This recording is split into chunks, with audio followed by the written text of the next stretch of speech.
동 125-35번지 일대 신속통합계획 정비계획안 주민설명회 사회를 맡은 성북구청 도시정비 신속추진단 공무사업팀장 이현아입니다. 바쁘신 와중에도 주민설명회에 참석하여 주신 내빈 및 주민 여러분께 감사드립니다. 오늘 설명회는 참석하신 내빈 소개 후 정비계획안에 대한 설명, 추정분담금에 대한 설명, 질의응답 순으로 진행할 예정이고, 이번 주민 설명회는 저희 성북구 도시정비 신속추진단 유튜브에 게재될 예정이오니 참고하여 주시기 바랍니다. 그럼 참석하신 내빈을 소개해드리겠습니다. 권영애 구의원님 참석하셨습니다. 안녕하세요.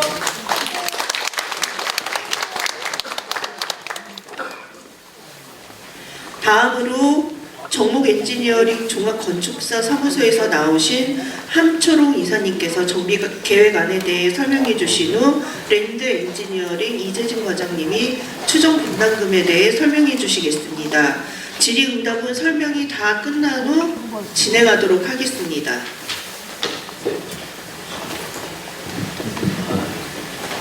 네, 안녕하십니까. 소개받은 정목 엔지니어링 함초롱 이사입니다.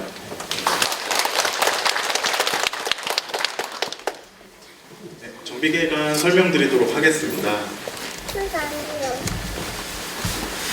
아시다시피 종암동 현재 125-35번지 1원에 위치를 하고 있고요. 면적은 32,740.5제곱미터입니다. 입지는 보시다시피 지금 개운산 자락에 위치를 하고 있습니다. 반경 500m 내에는 현재 기준공된 아파트 단지들이 현재 대상지를 둘러싸고 있고요. 대상지 우측으로 종암로와 동북선이 현재 예정되어 있는 위치입니다. 현재 용도 지역은 대부분 2종 7층으로 되어 있고요. 일부 1종하고 3종으로 관리가 되고 있습니다. 현재 사업 방식은 이제 신속통합계획을 통해서 정비 사업을 진행을 하고 있는 단계고, 현재 저희 건립 예정 세대수는 854세대입니다. 저희가 일단 판단하고 있는 토지 등 소유자는 국공유자를 포함해서 854명으로 현재 추정 분담금을 산출한 상황입니다. 추진 경위 잠깐 말씀드리도록 하겠습니다. 저희가 23년 이제 8월에 신통 후보지로 선정이 되었고요. 작년 1년 동안 이제 서울시 자문을 거치면서 신속통합계획을 수립을 했습니다. 그 결과 이제 작년 12월 중순쯤에 이제 서울시 주관으로 신통 주민설명회를 한번 열었을 때 그 계획안에 대해서 이제 저희가 브리핑을 한번 해드렸고요. 지금 한 3개월 정도 지났죠. 3개월 동안 이제 저희가 개별 추정 분담금을 좀 산정을 하고 주민분들에게 개별 우편을 또 송부하면서 현재 동의서 진구를 진행하고 있는 단계입니다.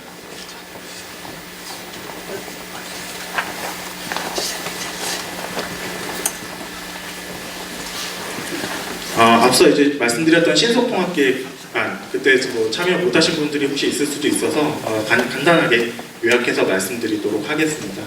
그 당시에도 이제 주택 공급 계획은 850세대 내외 정도였고요.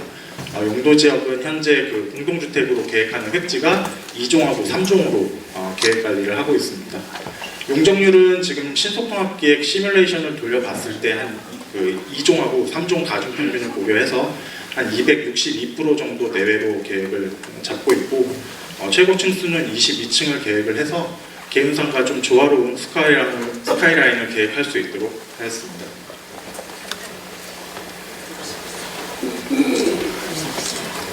공공시설 관련해서는 현재 도로하고 공공공지 두 가지가 이제 계획이 되어 있는데요.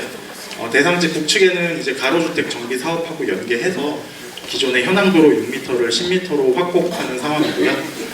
종암로 19 다길에서 이제 공공공지, 저희 개운산 산책로 초입 부분이 있습니다.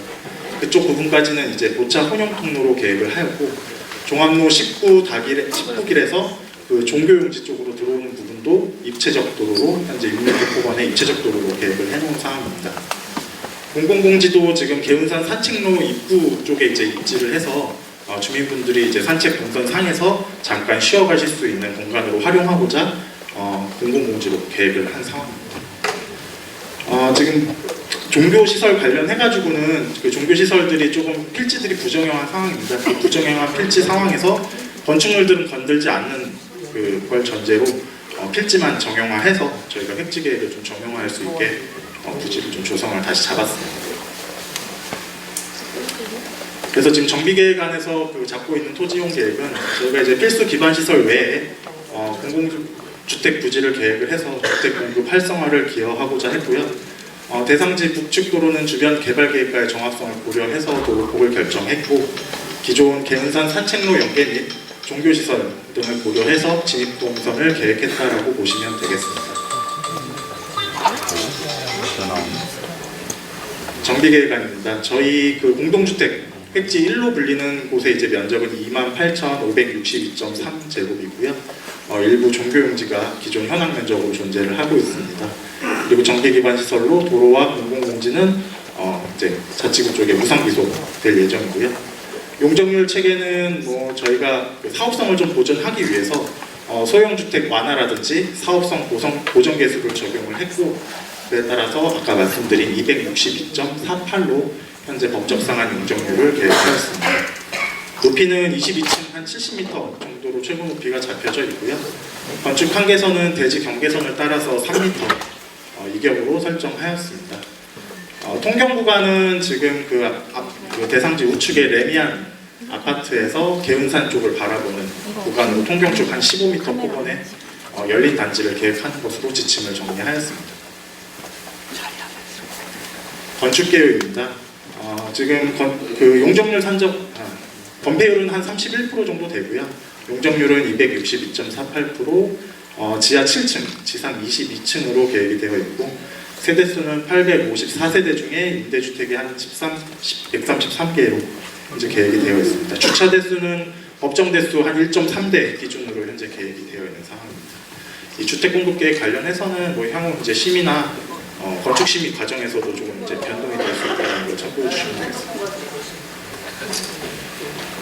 정비 계획은 간단하게 좀 이렇게 마치고요. 향후 일정 절차를 말씀드리면, 저희가 이제 서울시 입안 전까지 현재 진구하고 있는 동의서들을 좀 취합을 해서 최종 동의율을 산정을 할 예정입니다. 현재는 이제 신통에서 이제 요구하고 있는 50% 동의율을 넘어서 현재는 행정 절차를 진행하고 있는 단계입니다. 그래서 3월 24일까지 현재 주민 공람이 예정이 되어 있고요. 오늘 일정으로 이제 주민 공람회가 개최가 되었습니다. 4월쯤 이제 구의회 의견 청취를 거친 이후에 서울시로 입안하는 단계를 거쳐서 상반기 내에 심의를 마치고 정비계획 고시하는 것을 목표로 하고 있습니다. 전체적인 재개발 사업 절차들은 요 하단에 있는 한 7가지 단계로 좀 구분이 되어 있고요. 저희는 아직 정비구역을 이제 지정하는 가장 초기 단계에 있다라고 생각을 하시면 되겠습니다. 이상 정비계획은 마치고 뒤이어서 추정분담금 관련해서 말씀드리도록 하겠습니다.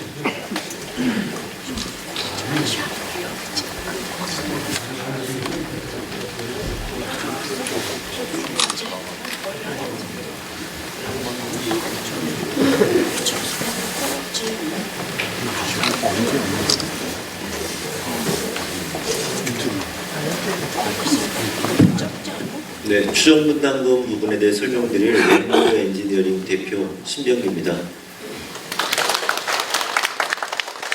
저는 감정평가사고요.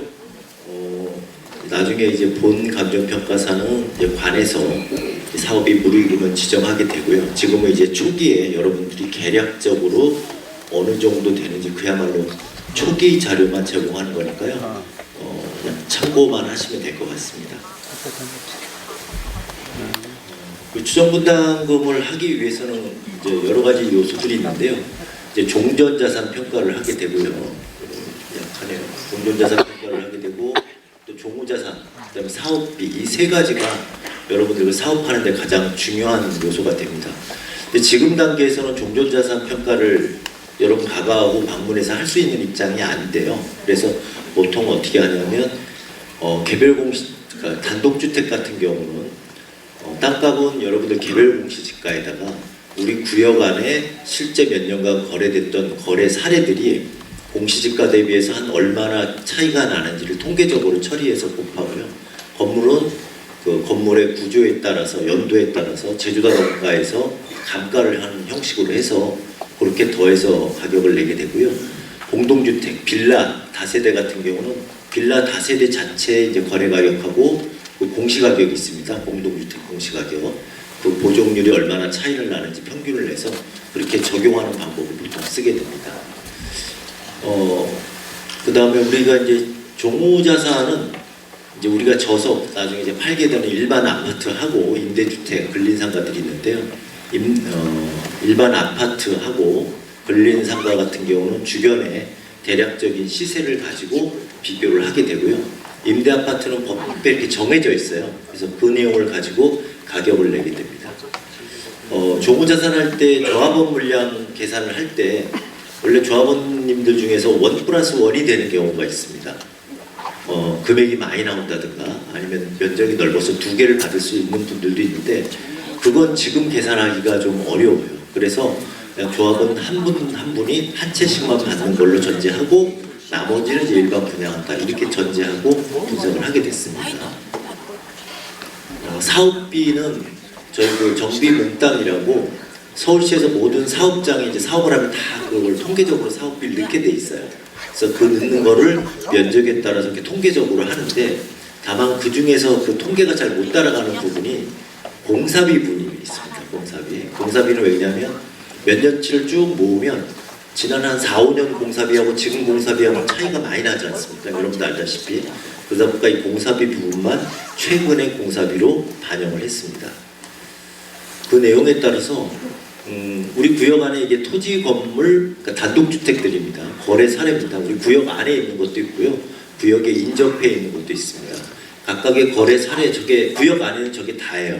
그래서 저걸 찾아서 거래 가격 중에서 순수 토지 단가를 뽑은 다음에 그거랑 공시지가랑 차이가 얼마가 나는지 이렇게 다 분석을 했습니다. 그래서 평균을 내보니까 우리 지역은 지난 몇 년간 공시지가 대비해서 땅값만 따질 때는 158% 정도가 실제 거래된 거래 가격이었습니다.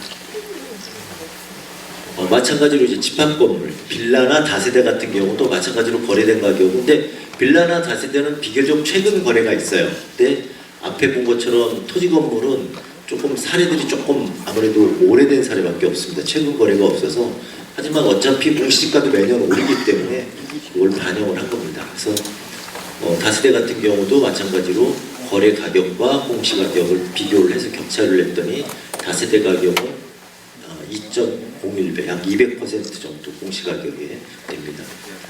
뭐 다세대만 너무 높게 해준 거 아니냐? 그건 아니고요. 토지 건물 단독주택은 땅값만 아까 땅에다가 한 150 몇 프로 하고 건물 가격은 별도로 더해주고요. 이 빌라는 그냥 한꺼번에 이렇게 가격이 계산되는 형식입니다. 이해하셨죠? 조금 호응해 주시면 감사하겠습니다. 자, 그 다음에 우리가 이제 조금 전에 우리 종전자산 가격이고요. 우리가 이제 아파트를 지으면 팔아야 될 아파트 가격을 추산을 해야 되는데 우리 주변의 아파트 단지 중에 비교적 그래도 좀 최신 아파트라고 2000년대 이후에 있는 게 레미안 크리시엘, 그다음에 레미안 세레니티, 그다음에 종합 아이파크, 그다음에 완전히 조금 거리는 있지만 가장 최근에 한 게 기름역 롯데캐슬 트윈 골드라고 이게 작년에 입주한 이 정도 아파트가 좀 비교성이 있습니다. 그래서 이 아파트들의 가격을 비교를 해서 위치가 저희랑은 조금 다르죠. 저희는 조금 산꼭대기에 있고 여기 밑에 있고 뭐 이런 것들을 고려를 해서 가격을 조정하게 됩니다. 이 사례들의 가격을 보면 레미안 크리스엘 같은 경우는 24평 같은 경우가 실거래가가 7억 6,500, 그 다음에 KBC세가 7억 3천, 매도가가 7억 1천 해서 7억 4천 정도 적용했고요. 30평대는 한 8억 5천 정도 됩니다. 요게 작년 저희가 12월 달에 이 보고서가 작성이 됐어요. 그래서 조금 시간이 지났지만 제가 그래서 오기 전에 다 찾아봤는데요. 최근에 그때 거래 사례도 요 가격 수준에서 크게 벗어나지는 않습니다. 그래서 다행히 요 자료를 어느 정도 신뢰도 들고요. 그 다음에 세레니티 같은 경우는 8억 2천, 24평, 25평이 그 다음에 30평대가 9억 8천 정도 가능합니다. 지금 거래되는 걸로 나타나고요. 그 다음에 종합 아이파크 같은 경우도 요 22평, 23평이 7억 3천, 그 다음에 30평대가 9억, 기름역 롯데캐슬 같은 경우는 이때는 거래 사례가 없었는데요. 그 이후에 작년 11월에 요 25평 같은 경우가 12억 8천에 거래가 됐더라고요. 근데 어차피 저희가 한 12억 정도 잡아놨기 때문에 약간 보수적으로 분양가를 보수적으로 보고 저희가 적용을 했습니다.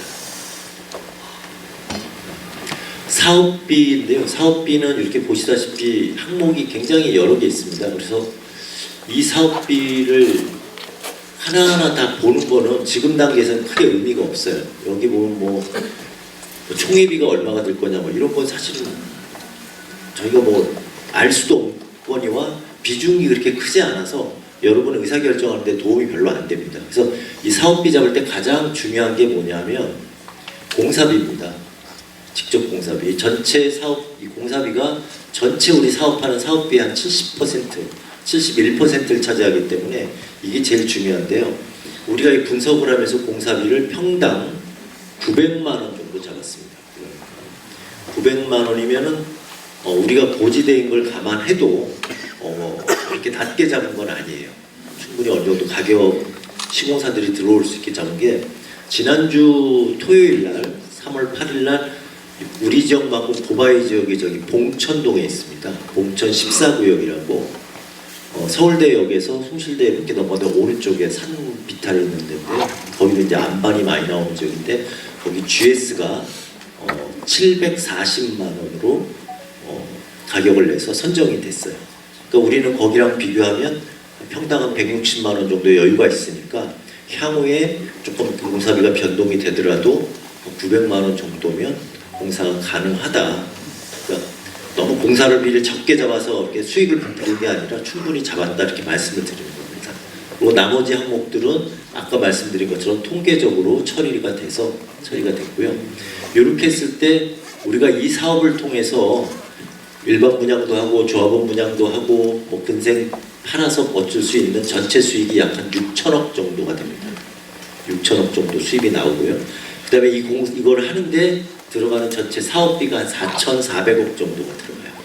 그리고 아까 말한 그 기준으로 종전자산을 평가하면 1,530억이 종전자산이 돼서 초기 추정 비례율은 104.72%가 나옵니다. 그리고 여러분들 일반 분양가하고 조합원 분양가하고 차이를 15% 정도 됐습니다. 15%. 그래서 여러분들 조합원님들은 일반 분양가보다 기본적으로 15%는 싸게 들어가는 걸로 이렇게 잡았어요. 자, 이렇게 잡았을 때 그럼 분담금이 어떻게 되느냐? 일단 이 위의 표는 이 비례율이에요. 지금 104.7인데 요거는 지금 제가 아까 말씀드린 분양가 수준이나 그다음에 공사비 수준을 정한 거고요. 만약에 공사비가 900만 원에서 한 5% 올라갔다. 그러면 똑같은 조건이면 104%가 90%로 비례율이 떨어집니다. 반대로 900만 원 잡은 게 5% 싸졌다. 그러면 855만 원 정도의 계약을 우리가 한다. 그러면 비례율이 119%로 이렇게 변동이 됩니다. 그래서 변동이 되고 마찬가지로 분양가도 우리가 지금 예정한 분양가에서 한 5% 오르면 115%, 5% 낮아지면 94% 이렇게 이러한 변수들이 여러분들이 사업하는 데 이렇게 움직여요. 거기에 따라서 비례율도 바뀌게 됩니다. 지금 현재 개별 부담금 보면 지금 평균적으로 여러분들 우리가 이렇게 구역 전체 나온 거를 평균 내봤더니 한 4억 조금 넘더라고요. 종전자산 평가가 지금 4억이 조금 넘는데 그럼 4억 정도 나오면 우리가 아파트를 들어갈 때 어떻게 들어갈 수가 있느냐? 25평 아파트 같은 경우 우리 조합원 분양가가 얼마로 책정이 되어 있냐면 6억 8,200만 원으로 책정이 되어 있습니다. 지금 새 아파트 25평을 6억 8천에 들어갈 수가 없어요. 조합원이기 때문에 가능한 겁니다. 그래서 6억 8천짜리 아파트를 들어가면서 한 2억 6천 정도를 분담금을 내야 돼요. 그보다 조금 더 작은 그 20평대를 가게 되면 9천만 원 정도를 내고 들어가야 됩니다. 그래서 이 표에 나와 있는 이 범위에서 우리 같은 경우는 안에 빌라도 많고 하기 때문에 상대적으로 평균치가 좀 낮게 나와요. 빌라들이 굉장히 작고 수가 많기 때문에 평균이 한 4억이 나왔는데 이 4억이 평균이지만 중간값은 아니더라고요 보니까. 그래서 요 정도 범위에서 우리가 조합원 분양가를 보면 30평대가 8억 5천, 그다음에 25평이 6억 8천, 20평이 5억 정도. 요 정도가 지금 여러분들한테 조합원 분양가로 제공해 줄 수 있는 가격으로 저희가 책정을 해서 분석을 했습니다. 추정 분담금 관련한 설명은 여기까지 마치겠습니다. 이상입니다.